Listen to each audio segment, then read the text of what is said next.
I am truly not involved in any form of collusion with Russia, believe me. That's the last thing I can think of to be involved in. Have you been told to expect to be questioned by the special counsel? No, Are you prepared for that? nobody's told me. As far as I'm concerned, I haven't been told that we're under investigation. I'm not under investigation.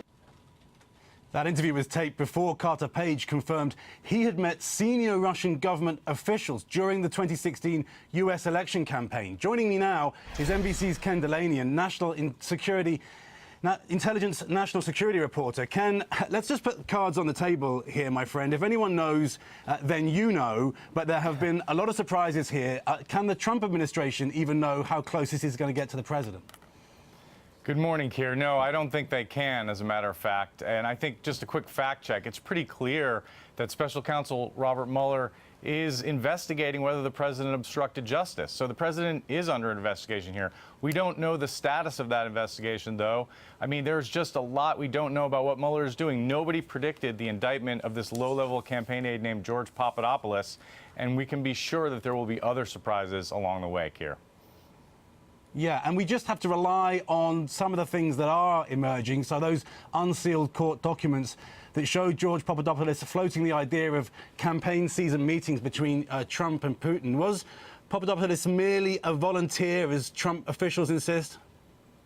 It doesn't look that way, Keir. You know, the NBC News politics team has been digging into the public record on Papadopoulos, and they found that he represented the Trump campaign on several instances after that infamous March 31st meeting. You know, during the Republican National Convention, he appeared before the American Jewish Committee as a Trump foreign policy advisor.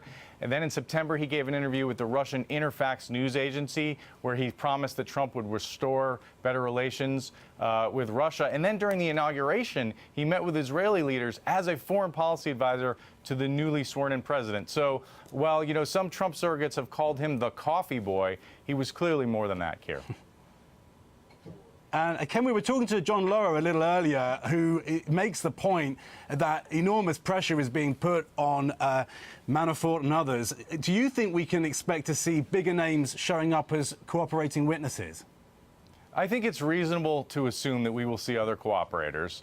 You know, a lot of speculation surrounds former National Security Advisor Mike Flynn, who appears to be in serious legal jeopardy, and NBC News has reported that his son is also under investigation, which puts a lot of pressure on any parent. So that's one possibility, but the answer is we just don't know. There certainly will be other surprises. Papadopoulos was a surprise. It's got to be really disconcerting to the Trump administration that they are not sure who Mueller's talking to, who may be cooperating here.